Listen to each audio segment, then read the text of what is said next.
I'm a huge fan about having spontaneous adventures and traveling the world. So today I am in a country that you have probably never heard of, South America, Suriname. A beautiful country right between French Guyana and Guyana, above Brazil. And today I want to show you guys a day in life in the Amazon. So let's go.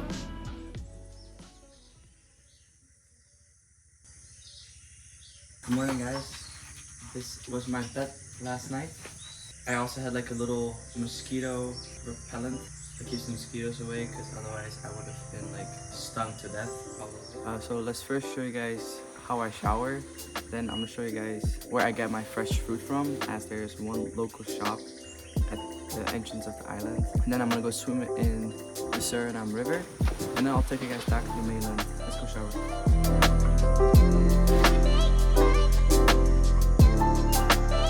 Hello pa. This is the shower. Obviously there's no running water here, so I do have the luxury of a bucket. So I gotta fill it here with rainwater that's collected when it rains. So I gotta fill that, and then I'm able to take a shower right in there.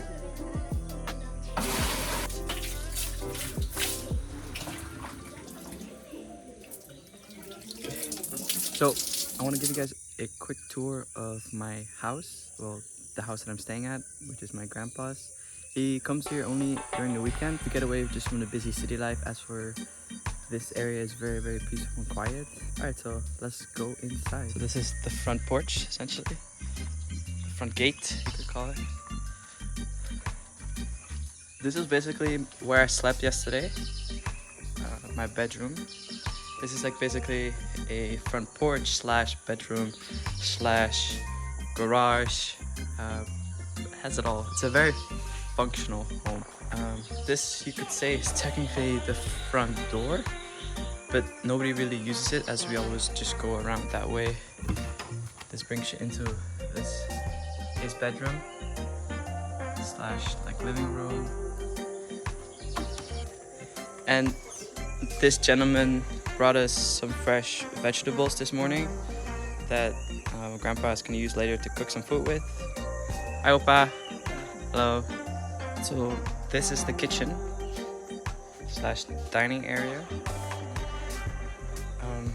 So there's no running water from the city, as it's very remote here. So that's where the water jugs come in that collects the rainwater. Here you have his stove where he cooks his food. That's Grandpa's breakfast that I think he forgot to eat. And there, it's basically a false toilet, because the poops and pees do leave the toilet, but there's no running water, so you have to fill it with a bucket and just flush it down like that. This was the shower that I just showed you guys. This used to be Grandma's like little house that she has in the back of the house. She no longer lives here. I think there's a lot of bats in there as well, so that's why it's not really habitable at this moment. That's another little porch area. So here is the opposite side of the house. See, it's fully surrounded by forest. Very peaceful at night. So you might have noticed that these birds have been hanging around the house, and they actually have a purpose to keep away the bats. They haven't been too successful, but apparently, according to Grandpa, they keep most of the bats away. Alright, so now let's go through this room. This is where you have freezer, fridge, cups. Now we step into the living room slash bedroom. This is where Grandpa sleeps. This is his TV. This is his view from outside. And this is where you get to view the front porch, because that's where I slept right there. So this is one more room basically, but it's not used anymore because there's a massive bat problem in here, as I'm gonna show you.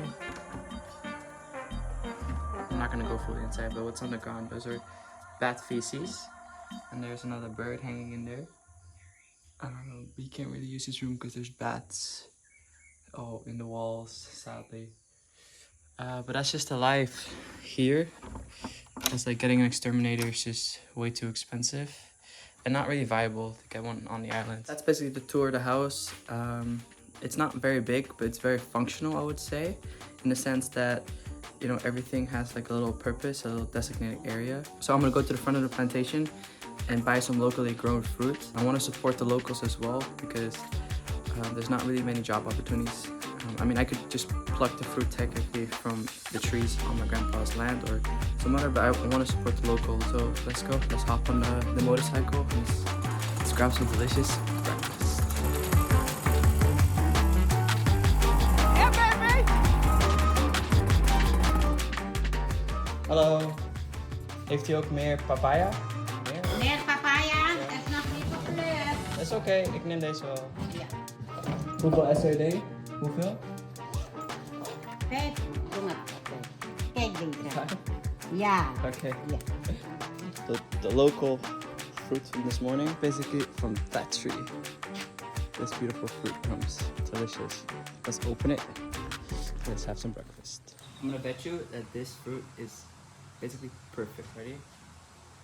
Look at that. So delicious. Fork. I do have to empty the seeds because they're not edible. So let's do that. So this is breakfast basically. Delicious fresh papaya. And what's really amazing is that if I buy this at Trader Joe's or a local supermarket in the US, I know it's been on the container for at least a week. Taste is like not too sweet, but not too bitter as well. It's just like an in between. So it's definitely worth trying if you've never had papaya before. Not all supermarkets in the US carry it, I know that. Like these seeds that I'm gonna throw out probably is gonna grow another tree. So this gentleman, he fixes boats. What is your name? Maurits. Maurits. And he fixes boats because obviously here you have to do it yourself.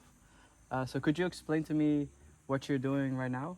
Okay, so what he told me was he's using cotton to basically stuff it in between the little cracks to make this boat waterproof, and then he paints it. Which is a very tedious process, but it's very important because otherwise you don't make it from Domburg to Lapland.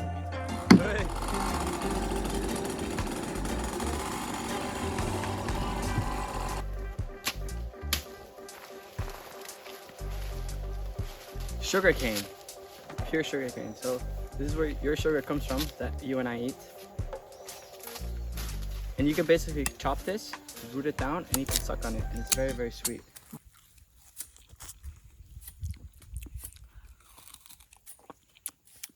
It's like a sweet. So you don't really eat it. You just suck on it, toch? Je moet erop zuigen? Beter, ja. That is delicious.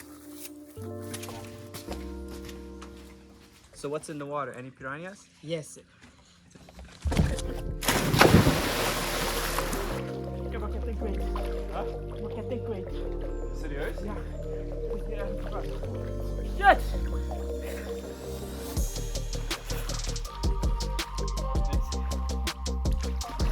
A few moments later. So when he dove into the water, he instantly lost his chain. And we spent like 20 minutes just looking around at the bed of the river, just searching, and we found it.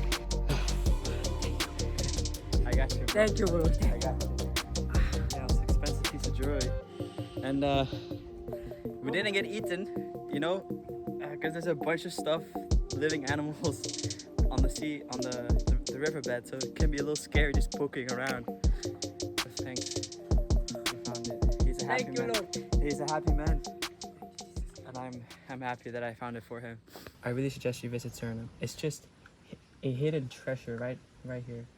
It's absolutely stunning, and it was beautiful coming down here and celebrating the 80th birthday of my grandmother together, reconnecting with my family. Yeah, so if you have any recommendations of places that I should travel to, leave a comment down below and I'll definitely put it on my list. And like always guys, don't forget to like, subscribe and share this video with a friend, and I'll catch you guys in the next one. Cheers. Are you ready for the trip back? That way? You gonna come with us? Please, can you take me back to the mainland?